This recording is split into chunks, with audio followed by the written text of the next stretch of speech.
2004. La sonde Cassini s'approche de Saturne et de ses 56 lunes. Fait incroyable, elle y détecte des conditions susceptibles d'abriter la vie. Si de telles conditions existent si proches de nous, que pourrait-on découvrir dans une autre galaxie, sur une planète identique à la Terre ?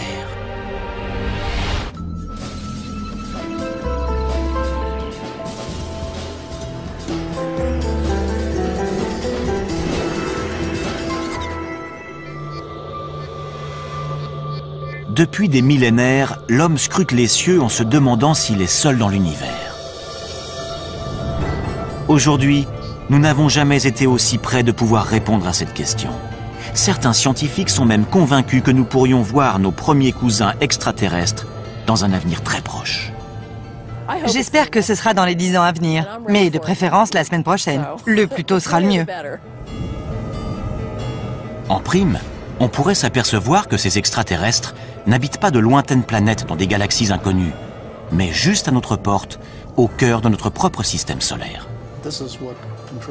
Les chercheurs sont sur le point d'obtenir des preuves de leur existence dans des milieux particulièrement hostiles.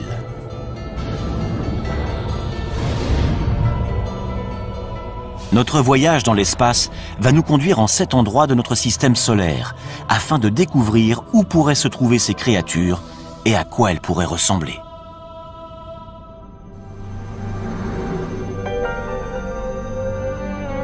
Les planètes de notre système présentent un environnement extrêmement inhospitalier. La vie telle que nous la connaissons y périrait instantanément. Mais les formes de vie extraterrestres pourraient bien être beaucoup plus résistantes que nous ne l'imaginons, à l'image d'un groupe d'organismes vivants récemment découverts sur Terre. Il n'y a encore pas si longtemps, nous étions convaincus que notre planète était unique. Jusqu'à présent, c'est la seule, à notre connaissance, à avoir permis l'évolution de millions d'espèces, grâce au Soleil, à l'eau et à une atmosphère protectrice.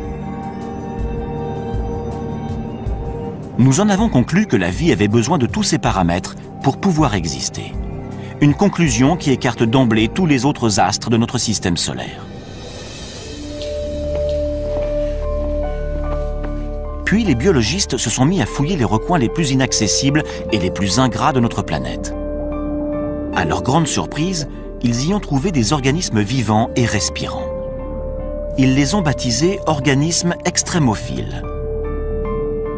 Certains peuvent vivre sans lumière ou sans oxygène. D'autres sont capables de supporter des pressions très élevées. En fait, il semblerait que la vie puisse apparaître quasiment partout. Prenons l'Antarctique. Après avoir étudié ces étendues désolées pendant des années, les chercheurs avaient perdu tout espoir d'y trouver la moindre trace de vie. Or, en 1999, des scientifiques ont extrait une roche située à 2 mètres sous la glace. Et lorsqu'ils l'ont cassée, ils ont découvert qu'elle grouillait de minuscules créatures. Par moins 56 degrés et à 2 mètres sous la glace, la vie a réussi à s'installer. Les biologistes découvrent de plus en plus de formes de vie. Évidemment, il ne s'agit pas de kangourous, mais d'organismes primaires vivant dans des milieux très froids ou très chauds, ou soumis à des pressions ou à des taux de radiation énormes. La vie est parvenue à coloniser des endroits beaucoup plus diversifiés qu'on ne le pensait au sein même de notre planète. Si la vie est capable de s'imposer dans des conditions particulièrement difficiles sur Terre, pourquoi pas ailleurs dans le système solaire? Voilà qui ouvre de fabuleux horizons. À moins que notre planète ou notre système solaire n'ait quelque chose de miraculeux, la vie doit être extrêmement courante dans l'univers. À certains endroits, il doit sûrement y avoir des formes de vie intelligentes.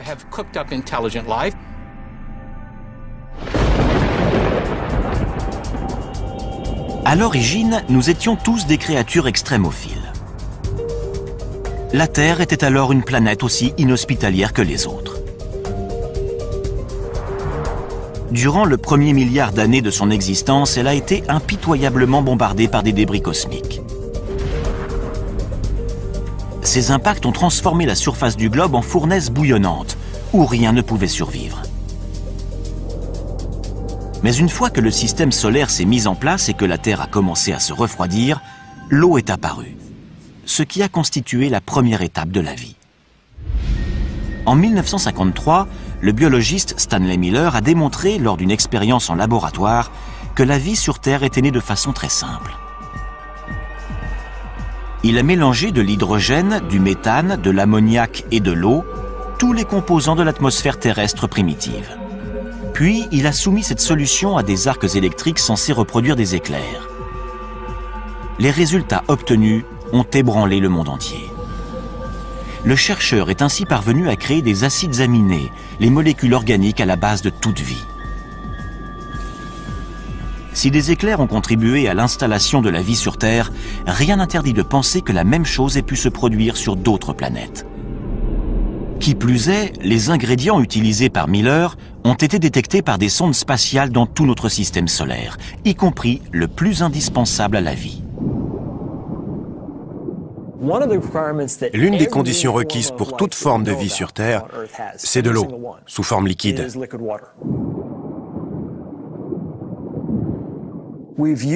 C'est la présence d'eau qui a guidé notre quête de milieux habitables.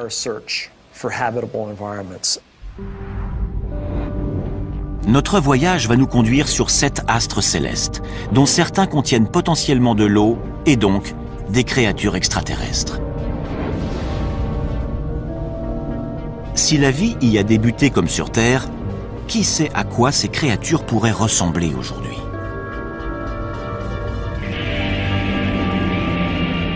Commençons par la planète la plus emblématique, située non loin de la nôtre, Mars.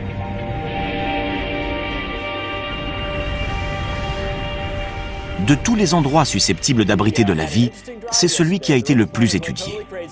Le premier qui découvrira des Martiens, s'ils existent, c'est Steve Squyres, le responsable des observations pour la NASA.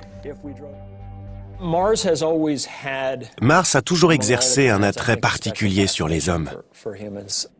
On sait depuis très longtemps que cette planète est sans doute celle qui ressemble le plus à la Terre.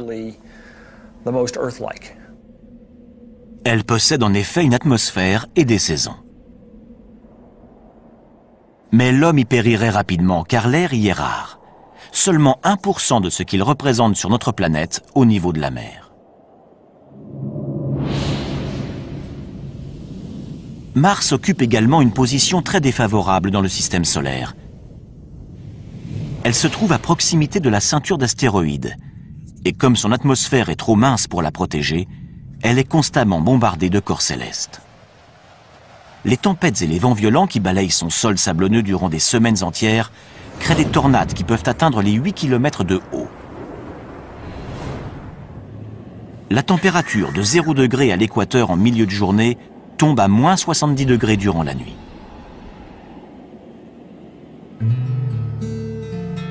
David Grinspoon est responsable du département d'astrobiologie au Musée de la Nature et des Sciences de Denver. Pour lui, Mars est victime de sa petite taille. Quand je prends un café en hiver, je sais qu'un petit expresso va refroidir plus rapidement qu'un grand café. Plus un objet est gros, plus il va rester chaud longtemps, car son cœur est davantage protégé du froid. Pour les planètes, c'est la même chose. Une petite planète refroidira plus tôt dans son histoire qu'une grosse planète comme la Terre, qui va rester chaude durant des milliards d'années. Et ça va favoriser la vie. En dépit de ses désavantages, Mars a toujours fasciné les scientifiques, car sa surface semblait porter des traces de vie. Ces paysages montagneux, ces volcans et ces profonds ravins ne sont pas sans évoquer ceux de la Terre. Pour les premiers astronomes, ces caractéristiques indiquaient la présence d'océans et de rivières, et même de systèmes de canaux censés avoir été construits par des êtres vivants.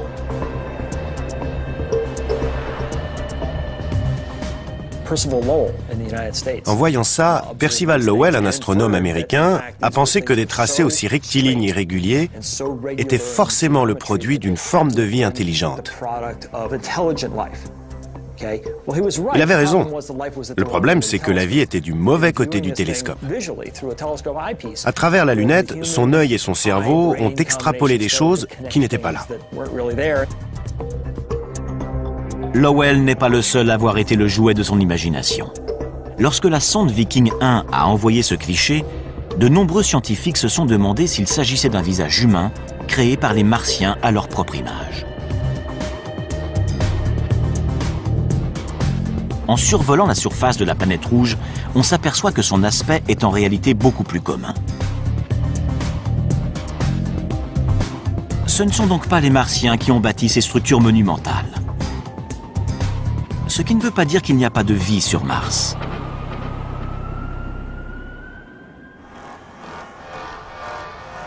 Jusqu'à il y a peu, nous ne savions pas où chercher des extraterrestres dans notre système solaire.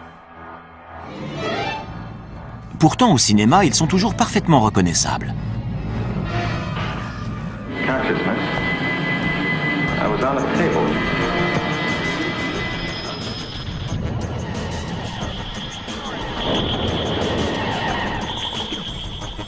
En général, ils sont très proches de nous autres terriens. Hostiles ou adorables, nous les imaginons comme des versions mutantes de nous-mêmes.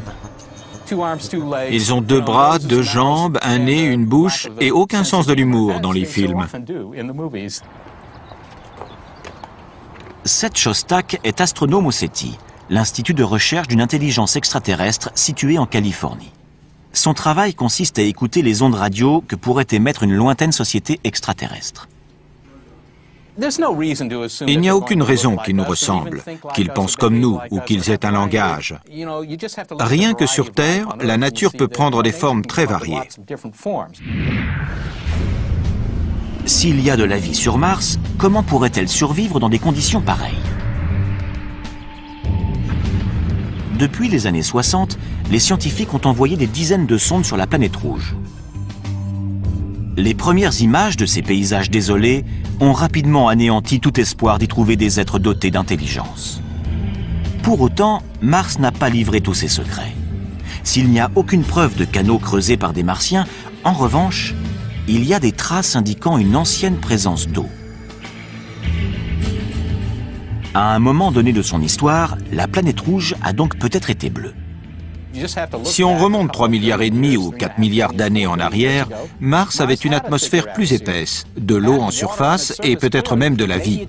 Mais les conditions devenant plus rudes, la vie a dû s'adapter. Ainsi, la vie aurait pu réussir à s'adapter sans disparaître.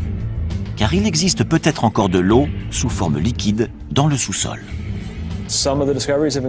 On a découvert ce qui ressemble à des rigoles sur des flancs de cratères. Et il y a des signes qui prouvent que ces rigoles se sont formées très récemment, il y a quelques années. Avec son absence d'eau en surface, ses températures glaciales et son atmosphère très mince, Mars ne pourrait abriter qu'un seul type de créature, des extrémophiles. Aucun autre organisme ne parviendrait à se développer dans des conditions aussi difficiles. Pour savoir s'il en existe sur Mars, nous mettons le cap sur Valles Marineris, un immense système de canyons, 20 fois plus vaste que le Grand Canyon en certains endroits et d'une profondeur presque équivalente à la taille de l'Everest. Autrefois, cette vallée était sans doute recouverte de lacs qui abritaient peut-être de la vie.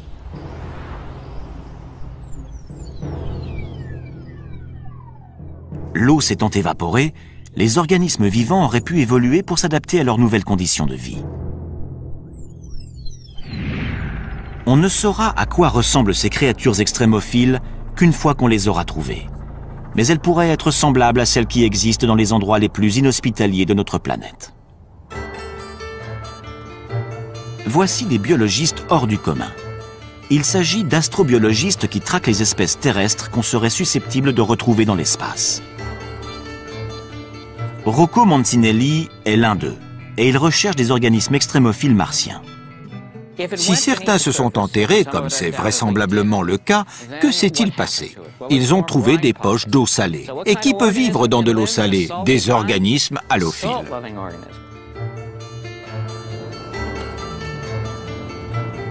L'astrobiologiste Chris McKay pense savoir quel type de créatures halophiles pourrait survivre sur Mars. Des créatures semblables à celles qu'il a découvertes dans l'un des endroits les plus secs et les plus salés du globe. Ce qui pose problème sur Mars, comme dans la vallée de la mort, c'est la sécheresse. C'est ce à quoi la vie a le plus de mal à s'adapter. Il y a des milliers d'années, un lac salé recouvrait la vallée de la mort, de la même façon que des lacs recouvraient les canyons de Mars. On approche. C'est encore un peu humide. On croirait que cette grande étendue blanche est stérile. Eh bien, en creusant, on a trouvé des couches d'algues et de bactéries. Elles vivent dans un environnement qui est très différent de celui qu'on trouve en surface. Voilà un endroit qui semble mort et pourtant, il suffit de gratter un peu pour y trouver de la vie. Cette couche d'algues vertes subsiste grâce à l'eau et à la lumière qui filtre à travers la croûte de sel. À son tour, cette algue nourrit les micro-organismes halophiles. Des structures désertiques de ce type, d'anciens lacs salés et asséchés, on va aussi en trouver sur Mars. Les déserts de sel ne sont pas les seuls endroits qui pourraient abriter des formes de vie martiennes. La planète compte également de gigantesques volcans, dont certains 5 à 6 fois plus grands que ceux qu'on trouve sur Terre. L'astrobiologiste Penny Boston est spécialiste des tunnels de lave.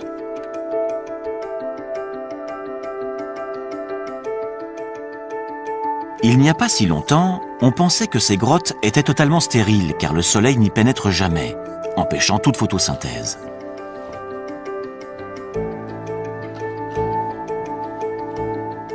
Mais dans ces tunnels de lave près d'Albuquerque, au Nouveau-Mexique, la scientifique a découvert de la vie. On sait qu'il y a énormément de tunnels de lave sur Mars. Donc ici, on a l'occasion d'étudier leur formation et les organismes qui y vivent.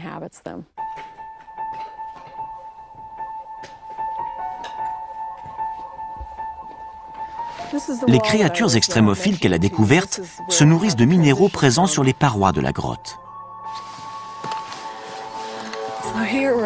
Quand on s'approche, on voit des taches blanches à la surface du basalte noir.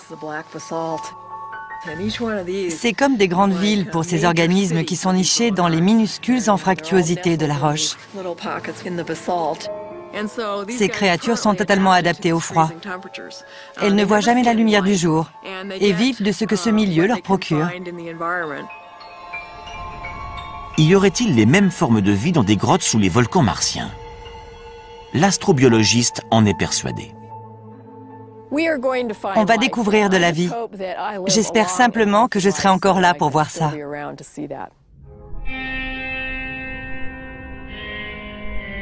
Nous avons peut-être déjà côtoyé des Martiens sans le savoir. Non pas en nous rendant sur leur planète, mais en les recevant sur la nôtre. Il y a 16 millions d'années, un astéroïde s'est écrasé sur Mars et a propulsé une roche de 2 kilos dans l'espace. Cette roche s'est dirigée vers la Terre et a atterri en Antarctique. 2 scientifiques de la NASA, David McKay et Everett Gibson, ont eu la surprise de découvrir des fossiles à l'intérieur. L'eau a creusé de minuscules tunnels dans la roche. Et dans ces tunnels, les 2 chercheurs ont trouvé ce qu'ils pensent être des traces de vie bactérienne. Ce sont des microbes morts, fossilisés. À certains endroits, on ne voit plus leur forme, simplement l'empreinte qu'ils ont laissée. Des êtres vivants venus de Mars? Peut-être. Notre équipe est convaincue qu'il s'agit d'organismes vivants fossilisés. On ne l'a pas encore établi avec certitude, donc beaucoup de gens sont encore sceptiques, mais on continue à rassembler des preuves. Les résultats sont concluants. Notre but est de démontrer qu'il s'agit bien de fossiles d'êtres vivants. Et les recherches ne font que commencer.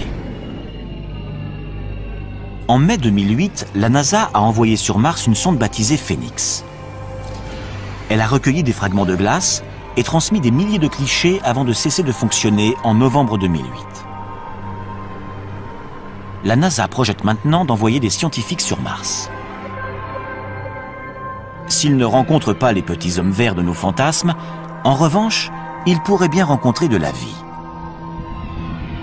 Mais sous quelle forme? Sans doute des créatures souterraines capables de survivre avec très peu d'eau.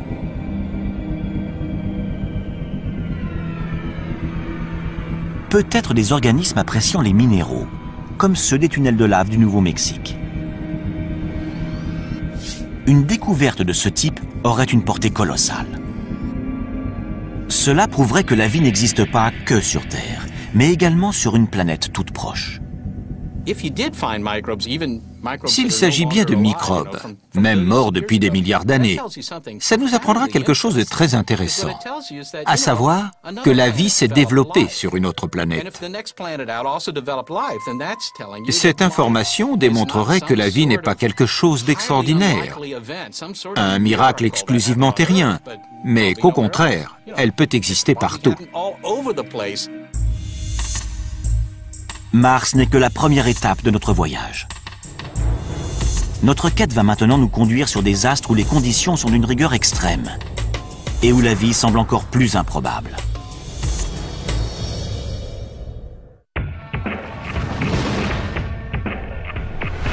Nous mettons le cap sur la ceinture d'astéroïdes située entre Mars et Jupiter.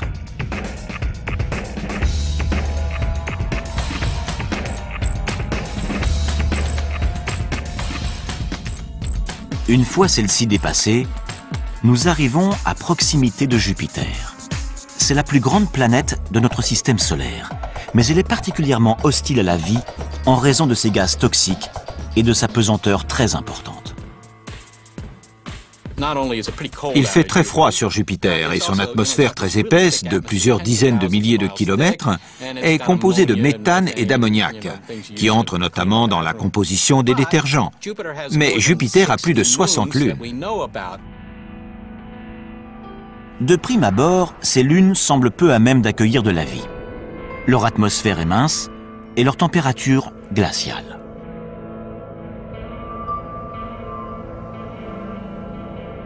Sur Callisto, il fait moins 250 degrés.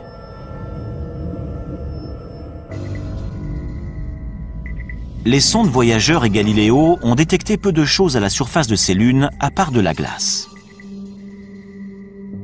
À une exception près. Io est l'une des lunes les plus proches de Jupiter. Lorsque la NASA a envoyé la sonde Voyageur 1 sur Io en 1979, les astronomes ont été ébahis de découvrir que sa surface était constellée de volcans géants. Io est l'astre qui connaît l'activité volcanique la plus intense de tout notre système solaire. Il crache constamment des matériaux. Qu'est-ce qui peut bien faire bouillonner l'intérieur de cette lune? Étrangement, c'est la force gravitationnelle de Jupiter. La planète géante exerce une force d'attraction phénoménale sur ses satellites.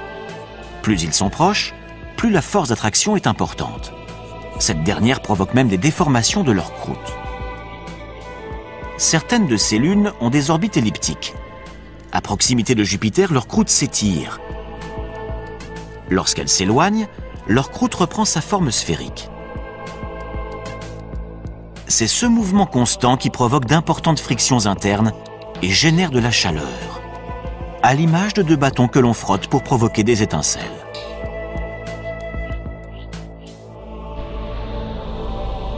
L'attraction de Jupiter réchauffe ainsi Io de l'intérieur. Mais ses fumées volcaniques et son absence d'eau la rendent peu apte à abriter de la vie.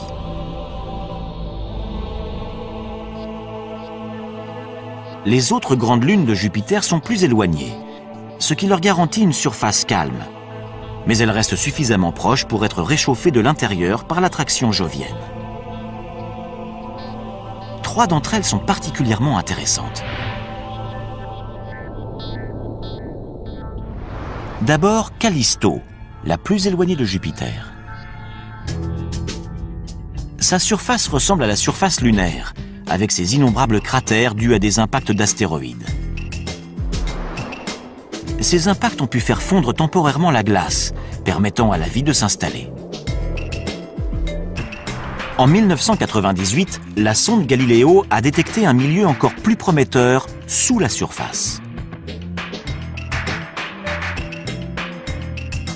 Les roches radioactives et l'énorme pression qui règne en son centre génèrent de la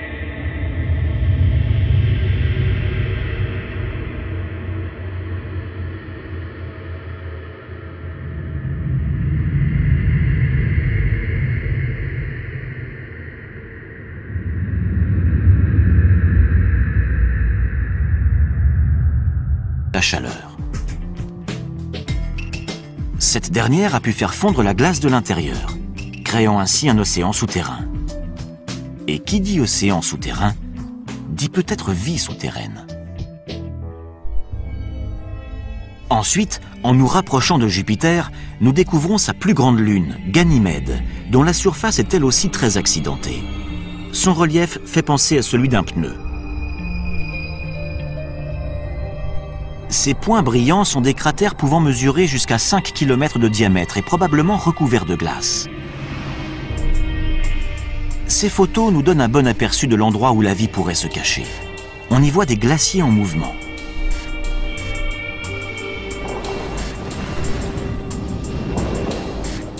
Semblables à ceux que l'on trouve sur Terre. Ces glaciers qui avancent sont également le signe d'une chaleur interne. Comme Callisto, Ganymède pourrait posséder un océan enfoui sous 200 km de glace. Enfin, la troisième et la plus fascinante des lunes joviennes. Baptisée Europe, c'est la plus proche de Jupiter. Cette proximité laisse penser que son cœur est beaucoup plus chaud que celui de Callisto ou de Ganymède.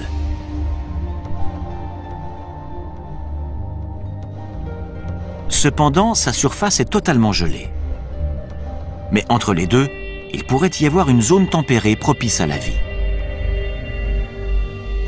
De gigantesques fissures balafrent sa surface, signe que son épaisse couche de glace est en perpétuel mouvement. Sur Terre, on voit des fissures identiques au niveau de la banquise qui recouvre l'océan Arctique. La couche de glace qui recouvre Europe pourrait ainsi dissimuler le plus vaste océan de tout le système solaire. Un océan 2 fois plus grand que la Terre. Notre planète ne serait donc pas la seule à posséder de l'eau sous forme liquide.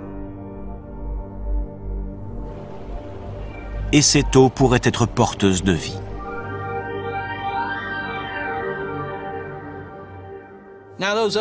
Si ces océans existent, et il y a de fortes chances pour que certains existent effectivement, ils sont là depuis plus de 4 milliards d'années. Depuis tout ce temps, il est très probable que de la vie ait réussi à se créer. L'océan d'Europe est sans doute aussi agréable et aussi propice à la vie que les nôtres. Peut-être même que certains de nos animaux marins pourraient y vivre. Mais l'eau doit y être très froide, voire pleine de glace fondue. Et la lumière n'y pénètre jamais car la banquise qui recouvre Europe mesure une quinzaine de kilomètres d'épaisseur. On n'aurait jamais imaginé que ce type d'endroit puisse abriter de la vie avant une fabuleuse découverte faite au large des côtes de l'équateur.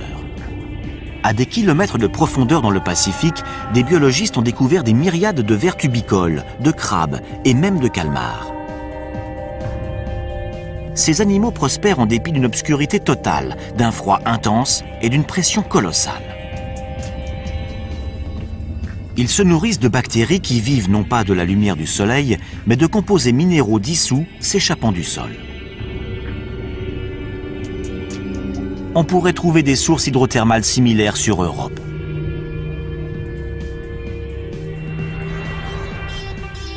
Afin de le vérifier, les scientifiques de la NASA aimeraient envoyer un robot sur place.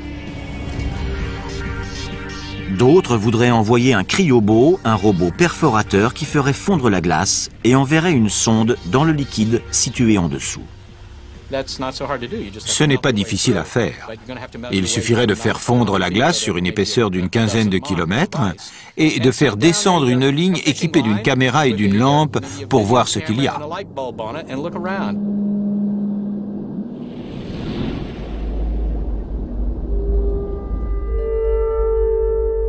On ne peut pas exclure la possibilité que des formes de vie évoluées s'y soient développées.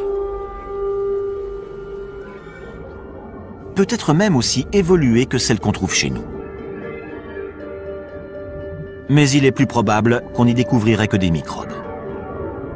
De quoi révolutionner cependant notre approche de la naissance et de l'évolution de la vie. Serait-elle également susceptible d'éclore dans des endroits totalement glacials ou au sein de lacs formés non pas d'eau mais de substances chimiques toxiques?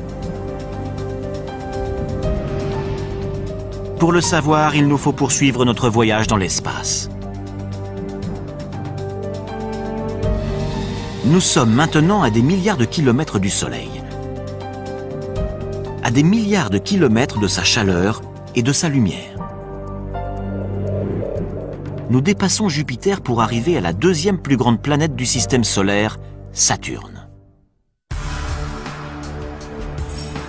En arrivant à proximité de ces anneaux, nous apercevons les tourbillons de gaz qui saturent son atmosphère.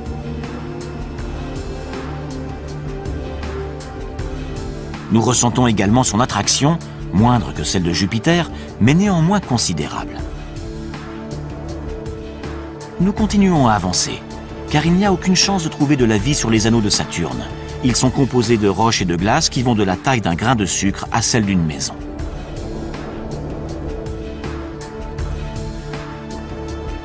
Mais Saturne possède plusieurs lunes.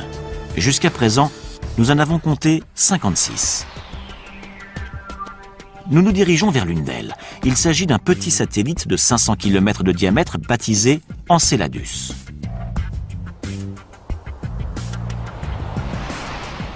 Ici, la pesanteur est très faible par rapport à la Terre. Et l'atmosphère quasi inexistante. Enceladus réfléchit pratiquement toute la lumière qu'il reçoit, ce qui en fait le corps le plus brillant du système solaire. Les scientifiques pensaient jusqu'alors qu'il y faisait trop froid pour que la vie s'y développe. Mais ils se trompaient. En 2005, après 7 ans de voyage, la sonde Cassini s'est approchée de cette petite lune et y a détecté quelque chose qui a stupéfié la principale observatrice de la mission, Caroline Porco. Voici l'image qui nous a arrêtés. On était sous le choc.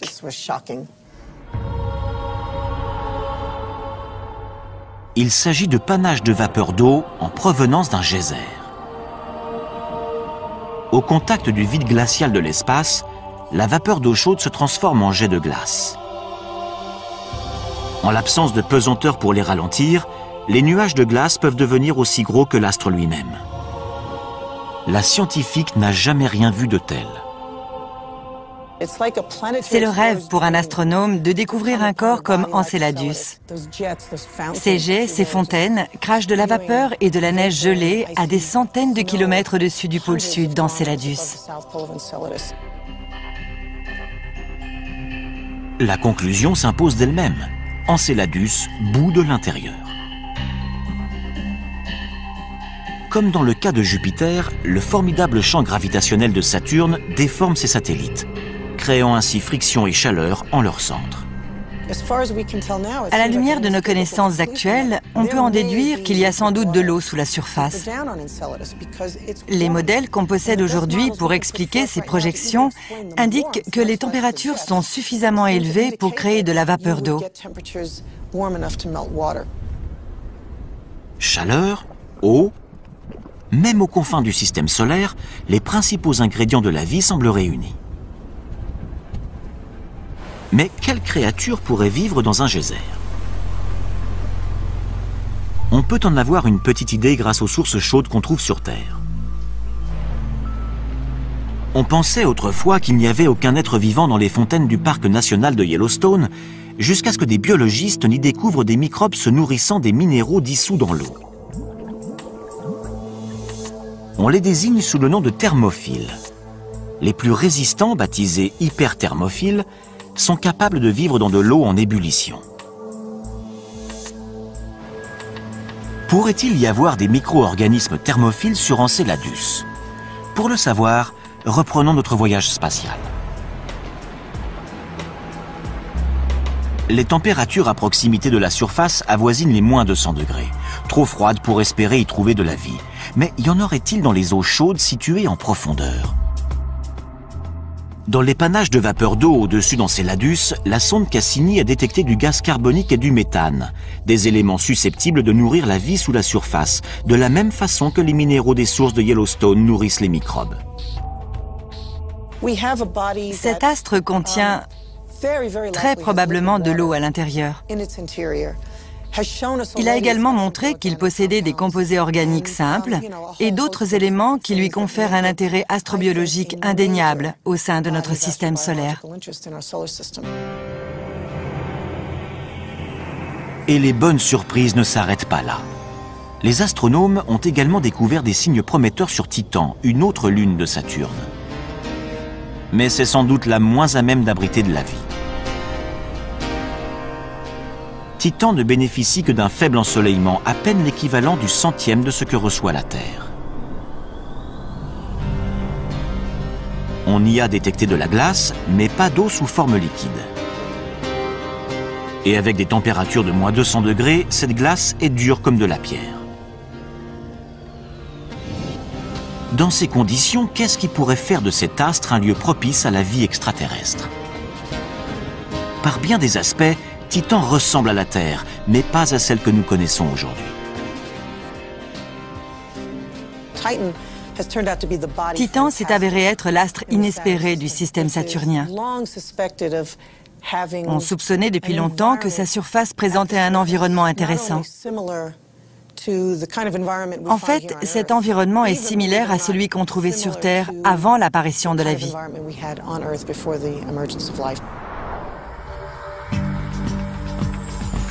Titan a tellement intrigué les membres de l'équipe de Caroline Porco que la sonde Cassini y a largué un module en 2005. C'est la mission de terrain la plus lointaine jamais effectuée. Mais le module n'a détecté que des crêtes et des plaines.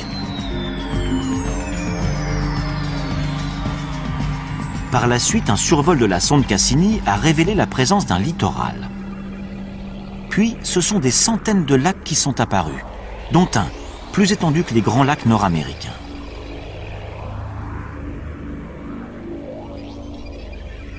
C'est la première fois qu'on découvre du liquide à la surface d'un corps céleste autre que la Terre.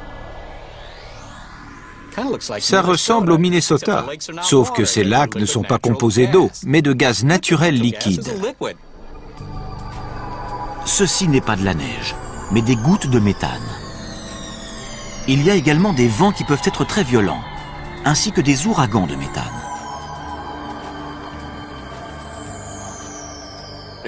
Le méthane se comporte de la même façon que l'eau.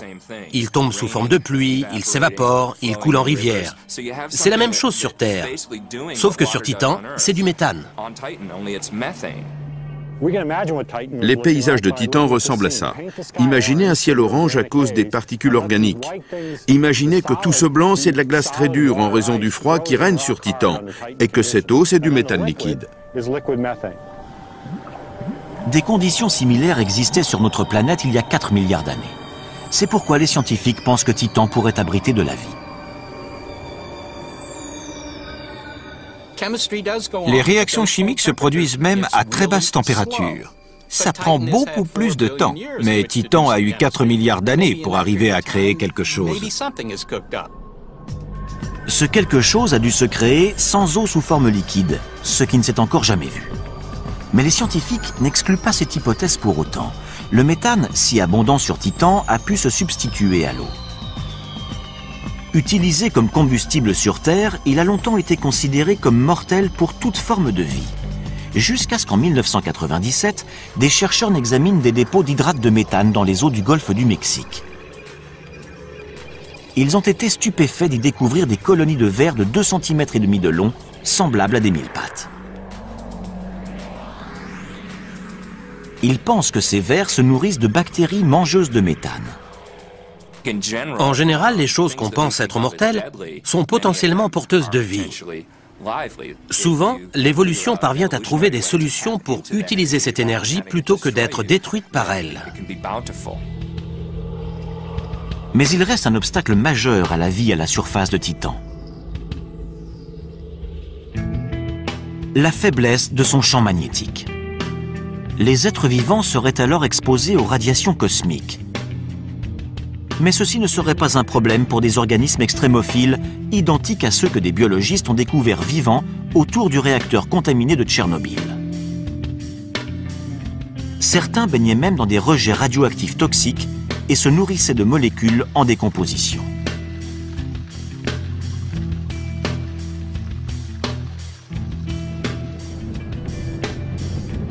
Il est possible que la vie sur Titan ait pu s'adapter de la même façon. Ces lacs de méthane abritent peut-être des bactéries amatrices de substances chimiques.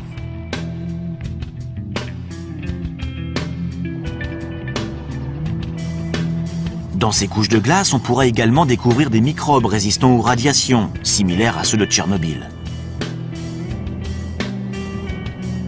Des organismes mangeurs de méthane pourraient dégager de la chaleur, ce qui ferait fondre la glace, créant ainsi des poches de vie. Quoi qu'il en soit, la vie sur Titan serait le résultat d'un curieux mélange. Il nous reste maintenant à faire un petit détour par la plus étrange des planètes susceptibles d'abriter de la vie. Et cette dernière est presque à notre porte. Notre voyage touche à sa fin.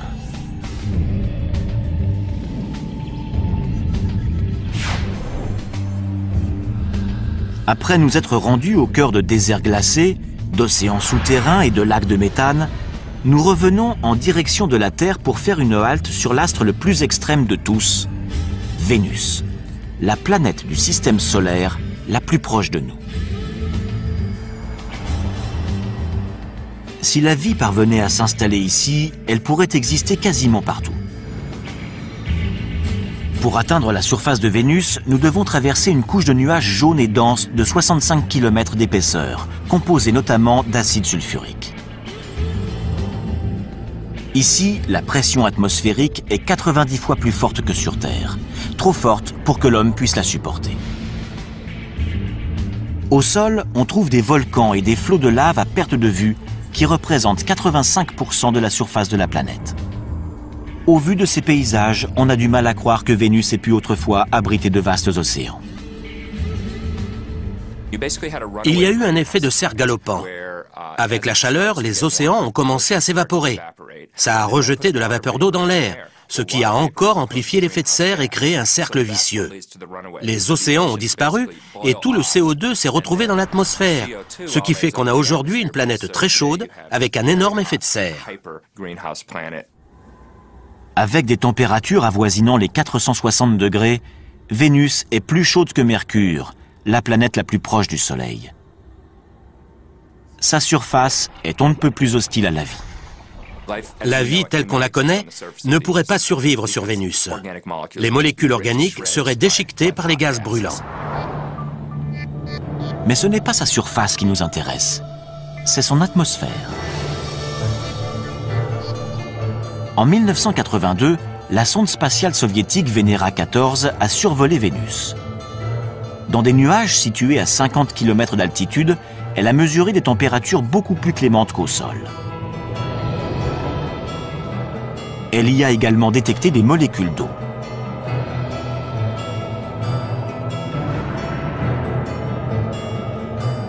Jusqu'à présent, toute l'eau que nous avons découverte au-delà de la Terre était sous forme solide. Il n'y a que dans les nuages au-dessus de Vénus que nous l'avons trouvée sous forme de vapeur, où la vie pourrait se développer. Mais les nuages vénusiens sont aussi composés de gouttelettes d'acide sulfurique. Or, on pensait que rien ne pouvait vivre dans cette substance. jusqu'à ce que des scientifiques n'analysent les eaux hyperacides s'échappant d'une mine californienne.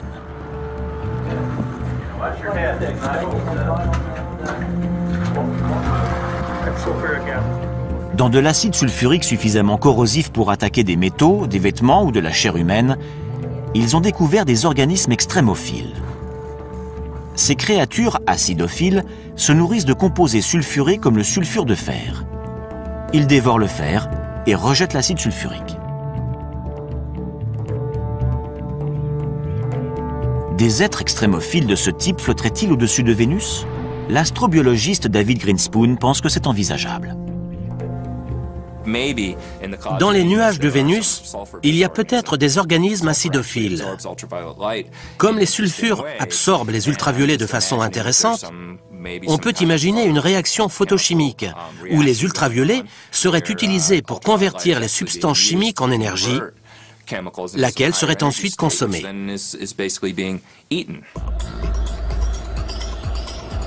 À quoi pourraient bien ressembler ces organismes extraterrestres s'ils existent? Il faudrait qu'ils supportent une chaleur et une pression atmosphérique énormes.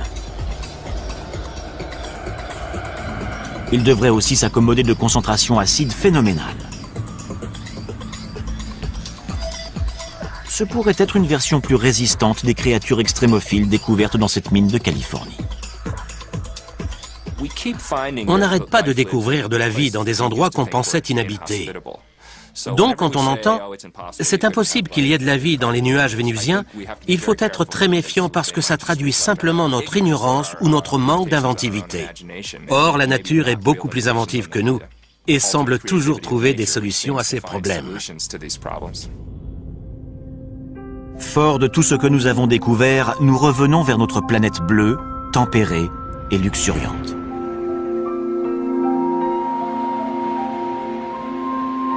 Nous savons désormais que les environnements les plus extrêmes sont capables d'abriter des êtres vivants. Les organismes extrémophiles ressemblent sans doute aux premières formes de vie dans l'univers, et ils pourraient bien exister partout. Ces formes de vie très simples auraient-elles pu donner naissance à des êtres intelligents quelque part dans le cosmos? Depuis plus de 40 ans, les scientifiques de l'Institut SETI scrutent les cieux pour tenter de répondre à cette question. Et l'astronome Seth Shostak est persuadé qu'il saura identifier les manifestations d'une vie extraterrestre. On a plusieurs projets destinés à localiser d'éventuels signaux et le plus important, c'est un projet de recherche radio. Pour ça, on utilise de grandes antennes pointées en direction des systèmes stellaires proches qui seraient susceptibles de comporter des planètes semblables à la Terre. On espère recevoir un signal nous démontrant que quelqu'un là-bas a été assez intelligent pour construire un émetteur radio. Une façon de continuer à mener l'enquête sans quitter la Terre. Récemment, des astronomes ont réussi à capter suffisamment de lumière en provenance de lointaines planètes d'autres systèmes solaires pour en déduire leur composition chimique. Et ils ont alors découvert des composés entrant dans la formation de l'ARN, l'un des éléments clés de l'apparition de la vie sur Terre. À 20 années-lumière de nous, dans la constellation de la Balance, des astronomes européens ont identifié une planète qui serait suffisamment tempérée pour posséder de l'eau sous forme liquide en surface.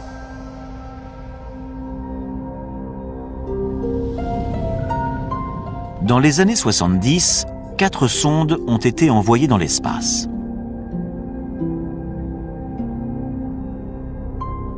Deux d'entre elles transportent notamment une carte de notre système solaire, ainsi que la représentation d'un homme et d'une femme.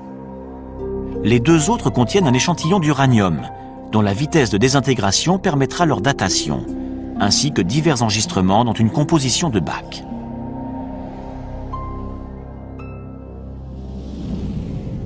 Mais nous n'aurons pas de réponse à ces messages spatiaux de sitôt, car ces cartes postales de la Terre mettront 80 000 ans avant d'atteindre l'étoile la plus proche.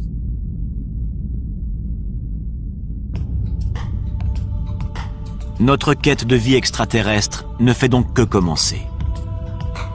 Il y a des milliards de planètes à explorer, et chacune d'elles est potentiellement porteuse de vie, voire de formes de vie intelligentes. Il serait grotesque de penser que nous sommes les seuls dans l'univers. Ça ne tient pas la route. Le fait de savoir si nous sommes ou non les seuls êtres vivants est crucial pour l'humanité tout entière.